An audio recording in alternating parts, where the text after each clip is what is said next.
सुप्रभात बच्चों। प्रस्तुत है आज दिनांक 24/9/2020 का कार्यपत्रक। यह कार्यपत्रक हमारी पाठ्यपुस्तक बसंत भाग 1 के बचपन नामक पाठ पर आधारित है, जिसकी लेखिका श्रीमती कृष्णा सौबती जी है, जो अपने बचपन की मधुर स्मृतियों को साझा कर रही है। तो आइए पढ़ते हैं आज का कार्यपत्रक। इस पाठ में लेखिका कृष्णा सौबती जी अपने बचपन की यादों को आप तक पहुंचाना चाहती है। जब हम अपनी यादों को या बीती बातों को लिखते हैं या सुनाते हैं तो उसे संस्मरण कहते हैं। आओ पाठ को पढ़कर लेखिका के बचपन को जानें। लेखिका कहती है कि मैं तुम्हें अपने बचपन की ओर ले जाऊंगी। मैं तुमसे कुछ इतनी बड़ी हूँ कि तुम्हारी दादी भी हो सकती हूँ और तुम्हारी नानी भी, बड़ी बुआ भी, मौसी भी। परिवार में मुझे लोग जीजी कहकर बुलाते हैं। और हाँ, मैं इन दिनों कुछ बड़ा यानी उम्र में सयाना महसूस करने लगी हूँ। शायद इसलिए कि पिछली शताब्दी में पैदा हुई थी। मेरे पहनने ओढ़ने में भी काफ़ी बदलाव आए हैं। पहले मैं रंग बिरंगे कपड़े पहनती रही हूँ, जैसे नीला, जामुनी, ग्रे, काला, चॉकलेटी। पर अब मन कुछ ऐसा करता है कि सफ़ेद पहनो, गहरे नहीं, हल्के रंग। मैंने पिछले दशकों में तरह तरह की पोशाकें पहनी हैं। पहले फ्रॉक, फिर निकर, फिर वॉकर, स्कर्ट, लहंगे, गरारे और अब चूड़ीदार और घेरदार कुर्ते। बचपन के कुछ फ्रॉक तो मुझे अब तक याद है। हल्की नीली और पीली धारी वाला फ्रॉक, गोल कलर और बाजू पर भी गोल कफ। एक हल्के गुलाबी रंग का बारीक चुन्नटोदार घेरदार फ्रॉक, नीचे गुलाबी रंग की फ्रिल और उन दिनों फ्रॉक के ऊपर की जेब में रुमाल और बालों में इतराते रंग बिरंगे रिबन का चलन था। लेमन कलर का बड़े प्लेटों वाला गर्म फ्रॉक, जिसके नीचे पर टंकी थी 2 चुन्नी भी याद है। एक चॉकलेटी रंग का और अंदर की कोटी प्याजी, दूसरा ग्रे और उसके साथ सफ़ेद कोटी। मुझे अपने मोजे और स्कर्टिंग भी याद है। बचपन में हमने अपने मोजे खुद धोने पड़ते थे। वह नौकर या नौकरानी को नहीं दिए जा सकते थे, इसकी सख्त मनाही थी। हम बच्चे इतवार की सुबह इसी में लगाते थे। धो लेने के बाद अपने जूते पॉलिश करके चमकाते और जब जूते कपड़े या ब्रश से रगड़ते तो पॉलिश की चमक उभरने लगती। सरवर, मुझे आज भी बोट पॉलिश करना अच्छा लगता है। हालांकि अब नई नई किस्म के शू आ चुके हैं। कहना होगा कि ये पहले से कहीं ज़्यादा आरामदेह है। हमें अब नए जूते मिलते और उसके साथ ही छालों का इलाज शुरू हो जाता। तो यहाँ लेखिका बता रही हैं कि जो उस वक्त के जूते होते थे वो इस तरह के सख्त बने होते थे कि उनको पहनने से या अधिक समय पहनने से पैरों में छाले पड़ जाते थे। तो जब भी वक्त मिलता था, अर्थात जब जूते नहीं पहने जाते थे, तो उन छालों का इलाज किया जाता था या छुट्टी वाले दिन उन छालों का इलाज किया जाता था। और जब कभी लंबी सैर पर निकलते तो अपने पास रुई ज़रूर रखते। तो अब रुई का क्या करते होंगे?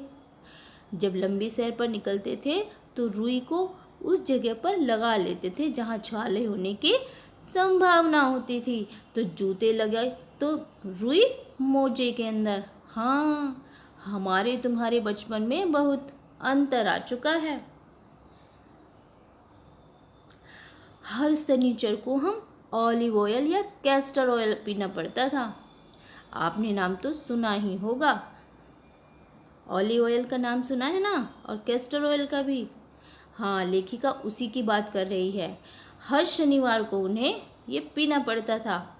यह एक मुश्किल काम था। शनिचर को सुबह से ही नाक में इसकी गंध आने लगती थी। छोटी शीशी के गिलास जिन पर ठीक खुराक के निशान पड़े होते थे, यानी उन पर निशान लगे होते थे जहाँ तक वो भर करके पीना होता था, उन्हें देखते ही मितली होने लगती थी। और लेखिका कह रही हैं कि मुझे आज भी लगता है कि अगर हम न पीते वह शनिवारी दवा तो कुछ ज़्यादा बिगड़ने वाला नहीं था, सेहत ठीक ही रहती। तो बच्चों, आइए इस गद्यांश पर आधारित प्रश्नों को देख लेते हैं।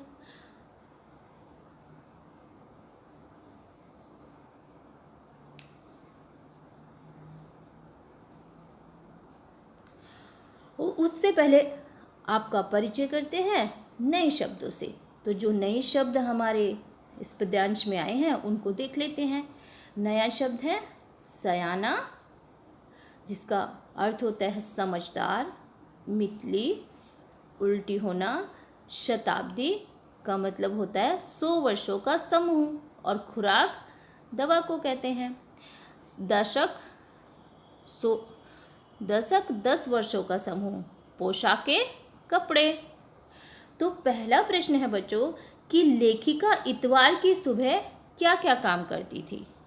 तो जैसा कि हमने अभी पढ़ा है कि लेखिका इतवार की सुबह क्या क्या काम करती थी, तो लेखिका बचपन में इतवार की सुबह अपने मोजे धोती थी, उसके बाद अपने जूते पॉलिश करके चमकाती थी और इतवार की सुबह वह इसी काम में लगी रहती थी। अगला प्रश्न देखते हैं कि पाठ में अंग्रेजी शब्दों का प्रयोग हुआ है, जैसे ग्रे, चॉकलेटी आदि। तो पाठ में आए अंग्रेजी शब्दों को छांट कर लिखिए। तो हमने पाठ को पढ़ा है और कई सारे अंग्रेजी शब्द इस पाठ में आए हैं। तो देखते हैं कौन कौन से अंग्रेजी शब्द आए हैं। जैसे फ्रॉक आपने पढ़ा है, lemon colour, olive oil, ribbon, grey, चॉकलेटी, निकर, स्कर्ट, फ्रिल, प्लेटो वाला, ट्यूनिक, बूट पॉलिश, शू, कैस्टर ऑयल। ये शब्द अंग्रेजी भाषा के शब्द हैं जो आपने अभी गद्यांश में पढ़े हैं। तो आइए देखते हैं प्रश्न नंबर 3। तो लेखिका ने पिछले दशकों में किस किस तरह की पोशाकें पहनी। हमने अभी गद्यांश में पढ़ा है कि लेखिका ने किस किस प्रकार की पोशाकें पहनी। तो पिछले दशकों में लेखिका ने रंग बिरंगी तरह तरह की पोशाकें पहनी। पहले फ्रॉक, फिर निक्कर, स्कर्ट, लहंगे, गरारे और अब चूड़ीदार और घेरदार कुर्ते आदि सभी प्रकार की पोशाकें लेखिका ने अपने समय में पहनी। आइए बच्चों पढ़ते हैं प्रश्न 4 और देखते हैं कि इसमें हमसे क्या पूछा गया है। तो छुट्टी के दिन आप घर में क्या क्या काम करते हैं, लिखिए या चित्र बनाइए। तो इसमें आप ये भी लिख सकते हैं कि आप घर में क्या क्या काम करते हैं और दूसरा उस काम का चित्र भी बना करके आप दिखा सकते हैं। ठीक है बच्चों, तो ये तो आपको खुद ही करना पड़ेगा, क्योंकि आप क्या करते हैं ये तो मुझे नहीं पता। सब बच्चे अपने घर में अलग अलग काम करते हैं छुट्टी वाले दिन। तो इस प्रश्न का उत्तर आपको स्वयं देना होगा। आप जो भी काम छुट्टी वाले दिन करते हैं वह इस प्रश्न के उत्तर में आपको लिखना है या फिर उसका चित्र बनाना है। तो आइए देखते हैं प्रश्न 5। प्रश्न 5 में क्या दिया हुआ है।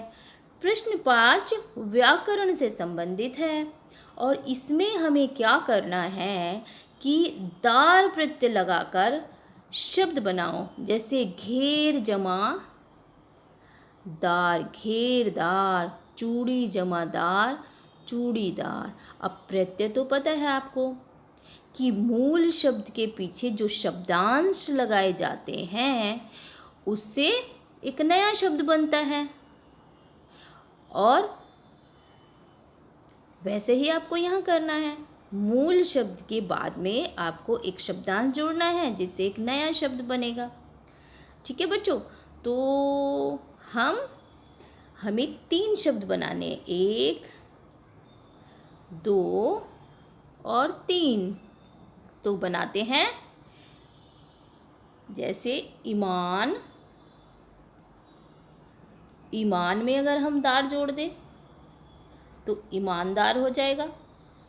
दूसरा शब्द बना लेते हैं जवाब, इसमें भी हम दार जोड़ देते हैं तो क्या बन जाएगा? जवाबदार।